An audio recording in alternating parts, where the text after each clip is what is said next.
வேத வசனங்களை கற்றுக்கொள்ள வாஞ்சையோடு காத்திருக்கும் அன்பர்களை இயேசு கிறிஸ்துவின் இனிய நாமத்தினாலே அன்புடன் வாழ்த்தி வரவேற்கிறோம்.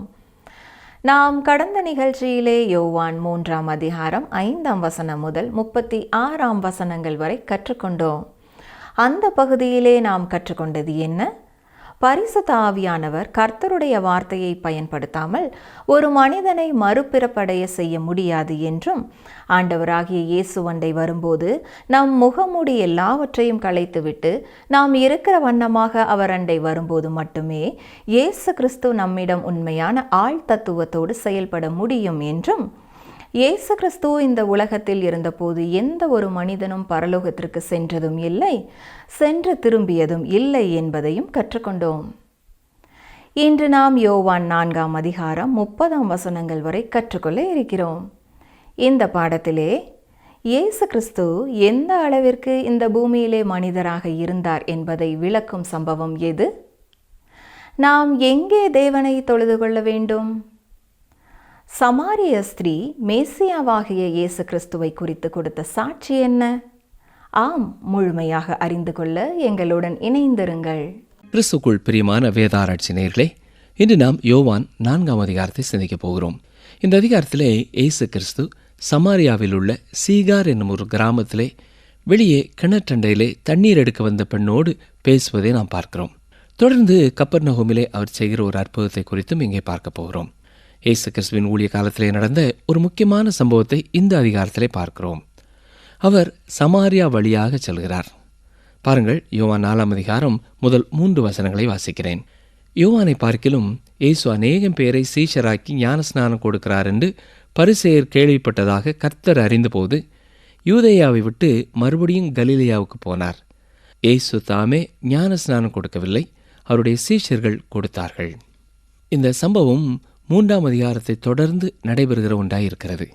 இது கிட்டத்தட்ட டிசம்பர் மாதத்திலே, ஒருவேளை டிசம்பர் 27ஆம் தேதி போல நடந்திருக்கலாம். இந்த காலகட்டத்திலே தான் யோவான் ஸ்நானகன் சிறையிலே இருக்கிறார். யோவான் பிடிக்கப்பட்டு சிறைச்சாலையில் வைக்கப்பட்ட பொழுது இயேசு யூதேயாவை விட்டு கலிலேயாவிற்குள்ளே கடந்து சென்றார். ஏன் யூதேயாவை விட்டு அவர் கடந்து சென்றார்? அங்கே ஒரு பிரச்சனையை உருவாக்க அவர் விரும்பவில்லை. இயேசு கிறிஸ்து பிதாவின் திட்டப்படியே ஒவ்வொரு இடமாக கடந்து செல்கிறார். மிக தெளிவாக பிதாவினுடைய சித்தத்தையே செய்ய வந்தேன் என்று கூறியிருக்கிறார். தன்னுடைய வாழ்க்கையை குறித்து அவர் பேசும் பொழுது யோவான் 10ஆம் அதிகாரம் 18ஆம் வசனத்திலே, ஒருவனும் அதை என்னிடத்திலிருந்து எடுத்துக்கொள்ள மாட்டான், நானே அதை கொடுக்கிறேன். அதை கொடுக்கவும் எனக்கு அதிகாரம் உண்டு, அதை மறுபடியும் எடுத்துக்கொள்ளும் எனக்கு அதிகாரம் உண்டு. இந்த கட்டளையை என் பிதாவினிடத்தில் பெற்றுக்கொண்டேன் என்றார். அவருடைய நேரம் வரும் முன்னதாக யாரும் அவரை தொட முடியாது. யோவான் 13ஆம் அதிகாரத்திற்கு நாம் வரும்பொழுது அங்கே அவருடைய வேலை வந்ததை நாம் பார்க்க முடியும்.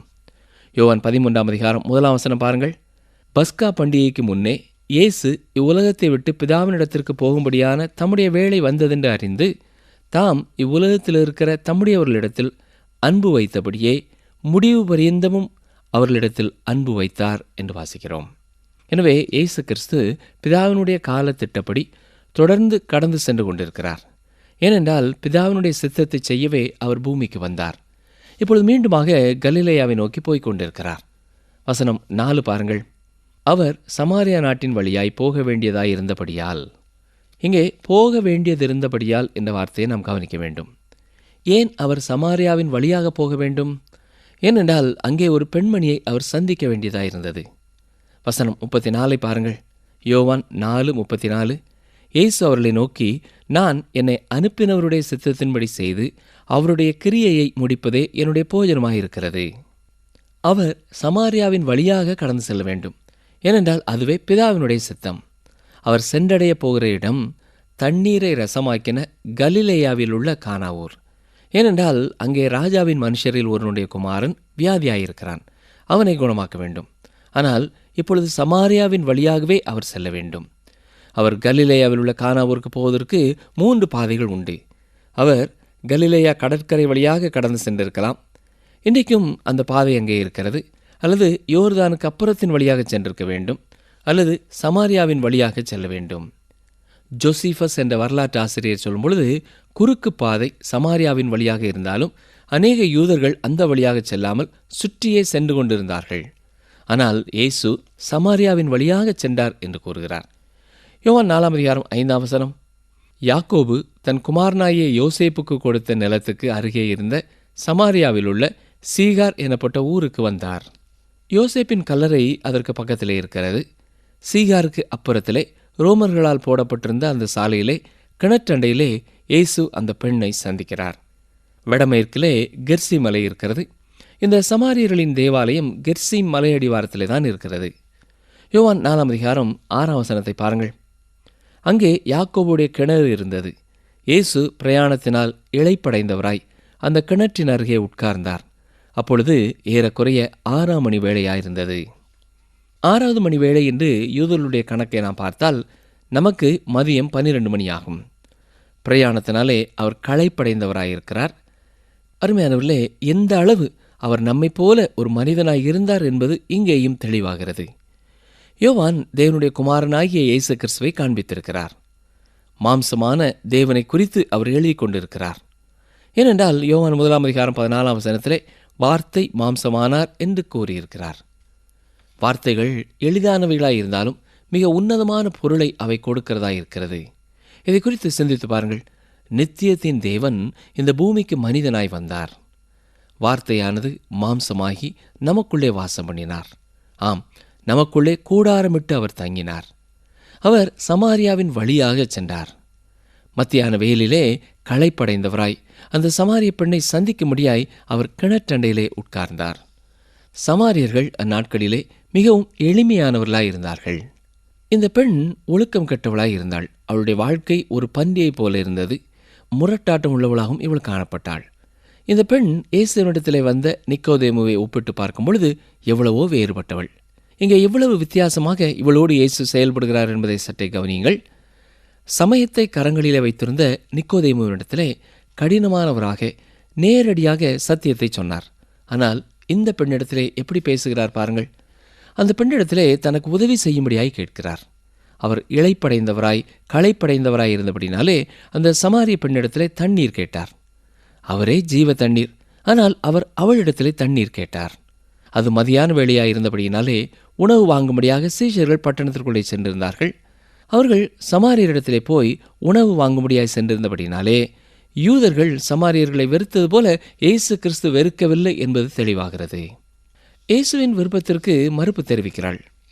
பெருமை உள்ளவளாக குத்தி காட்டும் வண்ணமாக அவ்வாறு பேசுகிறாள். யூதர்கள் சமாரியருடனே சம்பந்தம் கலவாதவர்கள். எனவே அவர்கள் தண்ணீர் குடிக்க கேட்பதில்லை, நாமும் கொடுக்கக்கூடாது என்ற எண்ணத்தில் இருந்ததால் அவ்வாறு கூறினாள்.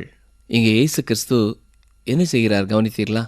எந்த அளவு தாழ்மையான ஒரு நிலைமைக்கு வர முடியுமோ அந்த இடத்திற்கு அவர் வந்துவிட்டார். கவனிங்கள், எப்படி அவர் அவளோடு பேசுகிறார். கரிசனை உள்ளவராக, அதே வேளையிலே திட்டமும் தெளிவுமாக உண்மைகளை சொல்லி அவளோடு பேசுகிறார். இந்த திட்டங்கள் என்ன சொல்கிறது என்று ஒரு பெரிய செய்தி கொடுக்கவில்லை. அவர் அவளுடைய இருதயத்திலே ஒரு தாகத்தை, ஒரு ஆர்வத்தை தூண்டுகிறார். யோவான் 4:10 இயேசு அவளுக்கு பிரதியுத்தரமாக, நீ தேவனுடைய ஈவையும் தாகத்துக்கு தா என்று உன்னிடத்தில் கேட்டவர் இன்னார் என்பதையும் அறிந்திருந்தாயானால் நீயே அவரிடத்தில் கேட்டிருப்பாய், அவர் உனக்கு ஜீவ தண்ணீரை கொடுத்திருப்பார் என்றார். அவளுடைய ஆர்வத்தை தூண்டும் வார்த்தைகளை சொன்னவுடனே அவளுடைய எண்ணம் உடனடியாக மாறுபடுகிறது. பாருங்கள் 11-12 அதற்கு அந்த ஸ்திரீ, ஆண்டவரே, முண்டு கொள்ள உம்மிடத்தில் பாத்திரம் இல்லையே, கிணறும் ஆழமாயிருக்கிறதே, பின்னே எங்கே இருந்து உமக்கு ஜீவ தண்ணீர் உண்டாகும்? இந்த கிணற்றை எங்களுக்கு தந்த நம்முடைய பிதாவாகிய யாக்கோபை பார்க்கிலும் நீர் பெரியவரோ? அவரும் அவர் பிள்ளைகளும் அவர் மிருக ஜீவன்களும் இதிலே குடித்ததுண்டே என்றாள். இதுவரை மொட்டை மொட்டையாக பேசிக்கொண்டது அவள் இப்பொழுது ஆண்டவரே என்று சொல்கிறாள். முதலாவது சற்று கடுமையான வார்த்தைகளினாலே மறுத்தாள். இப்பொழுது அங்கே ஒரு மாற்றத்தை பார்க்கிறோம். எல்லாமே உலக பிரகாரமான காரியங்களையே தொடர்ந்து அவள் சிந்திக்கிறாள். இப்பொழுது தன்னை யாக்கோபோடு கூட தொடர்பு படுத்தி சொல்கிறாள். இந்த சமாரியர்கள் ஒரு வகையிலே யாக்கோபின் சந்ததியினர்தான். இவர்கள் கிறிஸ்துவுக்கு முன் 721 ஆண்டிலே அசீரிய சிறையிருப்பின் பொழுது வடக்கே உள்ள மற்ற மக்களோடு கலப்பு திருமணம் செய்து கொண்டவர்கள். வசனங்கள் 13-14 இயேசு அவளுக்கு பிரதியுத்தரமாக, இந்த தண்ணீரை குடிக்கிறவனுக்கு மறுபடியும் தாகம் உண்டாகும். நான் கொடுக்கும் தண்ணீரை குடிக்கிறவனுக்கோ ஒரு காலம் தாகம் உண்டாகாது. நான் அவனுக்கு கொடுக்கும் தண்ணீர் அவனுக்குள்ளே நித்திய ஜீவ காலமாய் ஊறுகிற நீரூற்றாயிருக்கும் என்றார். இப்பொழுதுதான் யாக்கோபின் கிணற்றில் உள்ள தண்ணீரை குறித்து பேசவில்லை என்பதை இயேசு தெளிவுபடுத்துகிறார். இன்றைக்கு உலக மக்களும் அநேகர் தாகத்தை தீர்க்கும் தண்ணீர் எங்கே என்று தேடிச் செல்கிறார்கள். ஆனால் சரீர பிரகாரமான திருப்தியை பெற்றுக்கொள்ளவே தேடுகிறார்களே ஒழிய ஆவிக்குரிய திருப்தியை அவர்கள் தேடுகிறதில்லை. இப்பொழுது ஆவிக்குரிய தண்ணீருக்கான தாகத்தை இந்த பெண்ணினுடைய இருதயத்திலே இயேசு உருவாக்குகிறார். பாருங்கள், வசனம் 15. அந்த ஸ்திரீ அவரை நோக்கி, ஆண்டவரே, எனக்கு தாகம் உண்டாகாமலும் நான் இங்கே மொண்டு கொள்ள வராமலும் இருக்கும்படி அந்த தண்ணீரை எனக்கு தர வேண்டும் என்றாள். அவள் ஆவிக்குரிய தாகமுள்ளவளாய் இருக்கிறாள். இருந்தாலும் அவளுடைய எண்ணம் மீண்டுமாக உலக பிரகாரமான தண்ணீரை குறித்தே சிந்திக்கிறது. வசனம் 16 பாருங்கள். இயேசு அவளை நோக்கி, நீ போய் உன் புருஷனை இங்கே அழைத்து கொண்டு வா என்றார். இது இயேசு அவளுக்கு கொடுத்த ஒரு அதிர்ச்சி என்று சொல்லலாம். தண்ணீரானது எல்லாருக்கும் கிடைக்கக்கூடிய ஒன்றாயிருக்கிறது. இருந்தாலும் ஒரு நிபந்தனை சந்திக்கப்பட்டாக வேண்டும். அதாவது அங்கே ஒரு தாகம் இருக்க வேண்டும், ஒரு தேவை இருக்க வேண்டும். எனவேதான் இயேசு அவளை பார்த்து, போய் உன் புருஷனை அழைத்து வா என்றார். இந்த கேள்வி அவளை ஒரு உலுக்கு உலுக்கியது. பாருங்கள், வசனம் 17, 18. அதற்கு அந்த ஸ்திரீ, எனக்கு புருஷன் இல்லை என்றாள். இயேசு அவளை நோக்கி, எனக்கு புருஷன் இல்லை என்று நீ சொன்னது சரிதான். எப்படியெனில் 5 புருஷர் உனக்கு இருந்தார்கள், இப்பொழுது உனக்கு இருக்கிறவன் உனக்கு புருஷன் அல்ல. இதை உள்ளபடி சொன்னாய் என்றார். உண்மையை உள்ளபடி இயேசுவினிடத்திலே சொன்னாள். அவளுக்கு ஏற்கனவே 5 கணவன்மார் இருந்திருந்தாலும் இப்பொழுது இருப்பவனும் கணவன் அல்ல என்பதை ஒத்துக்கொள்கிறாள். அதாவது அவள் விபச்சாரத்திலே வாழ்ந்து கொண்டிருக்கிறாள். எப்பொழுதுமே ஆண்டவர் இதை குறித்து தெளிவுள்ளவராயிருக்கிறார். எப்பொழுது அவரிடத்திலே வந்தாலும் நாம் பாவத்தை குறித்து முதலாவது செயல்பட்டாக வேண்டும். அவருக்கு முன்னாலே எல்லா அந்தரங்கங்களும் வெளியே வரும். இங்கே பாவியாக அவள் நிற்கிறாள். அநேக பெண்களோடு இவள் நல்ல நட்புள்ளவளாய் இல்லை. காரணம் என்னவென்றால் அநேக ஆண்களோடு இவள் நட்புள்ளவளாய் வாழ்ந்து கொண்டிருக்கிறாள். இப்பொழுது ஒரு பயமும் நடுக்கமும் அவளை பிடிக்கிறது. இருந்தாலும் பேசும் கருத்தை மாற்றி சமயம் தொடர்பான ஒரு வாக்குவாதத்திற்குள்ளே அவரை வழிநடத்த முற்படுகிறாள். பாருங்கள், யோவான் 4, 19, 20 வசனங்கள். அப்பொழுது அந்த ஸ்திரீ அவரை நோக்கி, ஆண்டவரே, நீர் தீர்க்கதரிசி என்று காண்கிறேன். எங்கள் பிதாக்கள் இந்த மலையிலே தொழுது கொண்டு வந்தார்கள். நீங்கள் எருசலேமில் இருக்கிற ஸ்தலத்திலே தொழுது கொள்ள வேண்டும் என்கிறீர்களே என்றாள். இது ஒரு அருமையான வாக்குவாதம் இல்லையா? நீங்கள் எங்கே தொழுது கொள்ளப் போகிறீர்கள்? இந்த மலையிலா அல்லது எருசலேமிலா? இது அந்த நாட்களிலே சர்ச்சைக்குரிய ஒரு காரியமாய் இருந்தது. இன்றைக்கும் அநேகர் சமயம் தொடர்பான வாக்குவாதம் பண்ண விரும்புகிறார்கள். ஆனால் சமயம் சொல்லும் சத்தியத்தின்படி வாழ விரும்புகிறதில்லை. இன்றைக்கும் திருச்சபைகளிலேயும் கூட அநேக வெளிப்பிரகாரமான சடங்காச்சாரங்களை நிறைவேற்றுகிறார்கள். காரணம், தங்கள் பாவங்களை மறைப்பதற்காக. இன்றைக்கு திருச்சபையிலே எவ்வளவு மாய்மாலமும் தீமையான காரியங்களுக்கு ஒத்துப்போகும் தன்மையும் பாவத்தை பாவம் என்று சிந்தித்து வெறுக்க விருப்பமில்லாத சூழ்நிலையை நாம் பார்க்கிறோம் இல்லையா? எத்தனையோ கிறிஸ்துவை அறியாதவர்களும் முதலாவது உங்கள் திருச்சபையிலே போய் சுவிசேஷத்தை சொல்லுங்கள் என்று சொல்லும் அளவிற்கு கேவலமான நிலைமையிலே பல திருச்சபைகள் காணப்படுகின்றன. இது வேதனைக்குரிய காரியம் பிரியமானவர்களே. மோவாபியர்கள் 4000 ஆண்டுகளுக்கு முன்பு செய்த பாவத்தை குறித்து பிரசங்கிப்பது எளிது. ஆனால் நம்முடைய பாவத்தை குறித்து நாம் என்ன செய்திருக்கிறோம்? இன்றைக்கு அநேக ஊழியக்காரர்கள் கிறிஸ்தவர்கள் செய்யும் பாவத்தை குறித்து பேச பயப்படுகிறார்கள். பாவத்தை தெளிவாக சுட்டிக்காட்டி பிரசங்கிக்கும் ஊழியர்களை அநேக திருச்சபைகளிலே மறுமுறை அவர்கள் செய்தி கொடுக்க அழைக்கிறதில்லை. ஆனால் இயேசு கிறிஸ்து தனிப்பட்ட வாழ்க்கையின் பாவத்தை குறித்து அமைதியாக இல்லாமல் சரியாக பேசுகிறார். உங்களுடைய வாழ்க்கையிலேயும் உங்கள் தனிப்பட்ட வாழ்க்கையிலே காணப்படுகிற பாவத்தை குறித்து கேள்விக்குறிகள், சந்தேகங்கள் இருக்குமென்றால் இயேசு அதை குறித்து உங்களோடு பேச விரும்புகிறார். அவள் எழுப்பிய கேள்வியின் மூலமாகவே அவளோடு தொடர்ந்து பேசுகிறார். பாருங்கள், யோவான் 4, 21, 22 வசனங்கள். அதற்கு இயேசு, ஸ்திரீயே, நான் சொல்லுகிறதை நம்பு. நீங்கள் இந்த மலையிலும் எருசலேமிலும் மாத்திரமல்ல, எங்கும் பிதாவை தொழுது கொள்ளும் காலம் வருகிறது. நீங்கள் அறியாததை தொழுது கொள்கிறீர்கள், நாங்கள் அறிந்திருக்கிறதை தொழுது கொள்கிறோம். ஏனென்றால் ரட்சிப்பு யூதர்கள் வழியாய் வருகிறது. இந்த பெண் கேட்ட கேள்வி, இந்த மலையிலே தேவனை தொழுது கொள்ள வேண்டுமா அல்லது எருசலேமிலே தான் தேவனை தொழுது கொள்ள வேண்டுமா என்றாள். இயேசு அவளுக்கு பிரதித்திரமாக, இந்த 2 இடங்களில் மட்டுமல்ல, எல்லா இடங்களிலும் தேவனை தொழுது கொள்ளும் காலம் வருகிறது என்றார். ஏன்? வசனங்கள் 23, 24. உண்மையாய் தொழுது கொள்கிறவர்கள் பிதாவை ஆவியோடும் உண்மையோடும் தொழுது கொள்ளும் காலம் வரும். அது இப்பொழுதே வந்திருக்கிறது. தம்மை தொழுது கொள்கிறவர்கள் இப்படிப்பட்டவர்களாய் இருக்கும்படி பிதாவானவர் விரும்புகிறார். அருமையானவர்களே, நீங்கள் எங்கே தேவனை தொழுது கொள்கிறீர்கள் என்பது முக்கியமல்ல, எப்படி தேவனை தொழுது கொள்கிறீர்கள் என்பதுதான் முக்கியமானது. மிகச் சரியாக இயேசு அவளுடைய கேள்விக்கு பதில் சொன்னார். தேவன் ஆவியாயிருக்கிறார். இந்த இடத்திற்கோ அந்த இடத்திற்கோ என்று ஒரு இடத்தை தேடி நீங்கள் ஓட வேண்டியதில்லை. அவரை உண்மையாய் தொழுது கொள்கிறவர்கள் ஆவியோடும் உண்மையோடும் அவரை தொழுது கொள்ள வேண்டும். அதுதான் முக்கியம். யோவான் 4:25 அந்த ஸ்திரீ அவரை நோக்கி, கிறிஸ்து எனப்படுகிற மேசியா வருகிறார் என்று அறிவேன். அவர் வரும்போது எல்லாவற்றையும் நமக்கு அறிவிப்பார் என்றாள். கவனித்தீர்களா? இந்த சமாரியர்களும் மேசியாவின் வருகைக்காக காத்து கொண்டிருக்கிறார்கள். இது மிகவும் ஆர்வம் தரக்கூடிய ஒரு உண்மையாயிருக்கிறது. இன்றைக்கு இயேசு கிறிஸ்துனுடைய 2வது வருகை அவருடையவர்களால் விசுவாசிக்கப்பட்டும் எதிர்பார்க்கப்பட்டும் இருக்கிறது. ஆனால் அதே வேளையிலே அவருடையவர்களாய் இல்லாமல், ஆனால் திருச்சபையிலே மட்டும் அங்கத்தினராய் இருக்கிறவர்கள் அவர் வந்து விடுவாரோ என்று எண்ணிக்கொண்டிருக்கிறார்கள். 2வது வருகையை நாங்கள் நம்பவில்லை என்று சொல்லுகிறவர்களும் உள்ளத்திலே ஒரு நடுக்கத்தோடையே காணப்படுகிறார்கள். லண்டன் பட்டணத்திலே வாழ்ந்து வந்த தேவன் இல்லை என்று சொன்ன ஒரு நாஸ்திகன் சொன்ன ஒரு காரியம் என்ன தெரியுமா? வேத புத்தகமும் இயேசு திரும்ப வருகிறார் என்பதும் உண்மையாய் இருந்து விடுமோ என்று ஒரு கலக்கத்திலே இருக்கிறேன் என்றானாம். ஏனென்றால் அவர் வருவார் என்றால் இவன் பிரச்சனைக்குரிய ஒரு இடத்திலே இருக்கிறான். எனவே உள்ளார அவனுக்குள்ளே அந்த பயம் இருக்கிறது. அருமையானுள்ளே, இப்பொழுது இந்த சமாரிய பெண் உண்மையாகவே ஆர்வத்தோடு அவர் சொல்வதை கேட்கிறாள். அவளுடைய இருதயத்திலே ஒரு உண்மையான தாகம் இருக்கிறது. கவனியுங்கள், யோவான் 4:25-26 அந்த ஸ்திரீ அவரை நோக்கி, கிறிஸ்து எனப்படுகிற மேசியா வருகிறார் என்று அறிவேன்.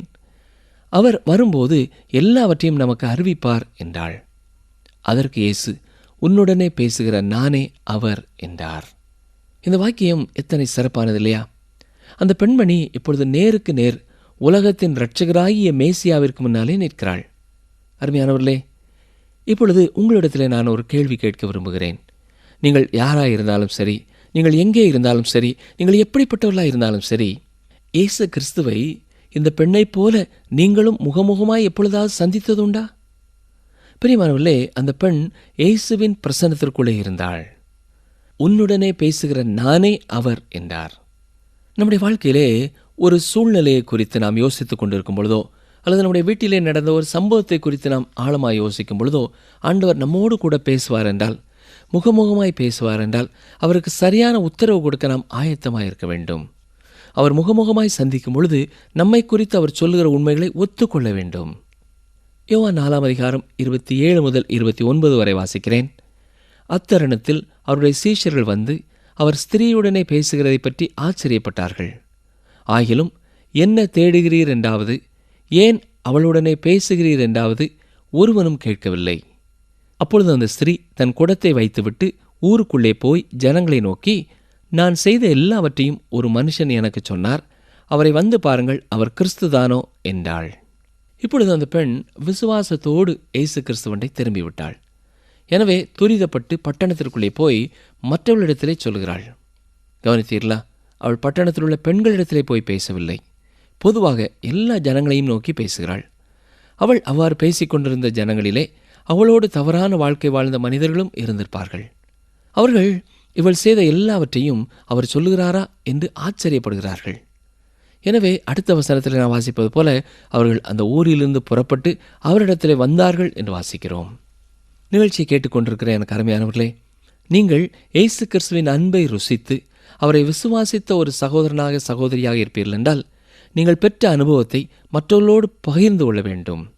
இந்த பெண்மணி தன்னுடைய வாழ்க்கையிலே தவறான ஒரு சூழ்நிலையிலே வாழ்ந்து வந்திருந்தாலும், பாவத்திலே அவள் வாழ்ந்திருந்தாலும், இயேசுவை சந்தித்த பொழுது அவளுடைய உள்ளத்திலே உண்டான மாற்றத்தின் விளைவாக, இவர்தான் மேசியா, இவரை நான் சந்தித்து விட்டேன் என்ற மகிழ்ச்சியிலே மற்றவர்களுக்கும் அவருடைய அன்பை தெரிவிக்கும்படியாக ஓடுகிறாள்.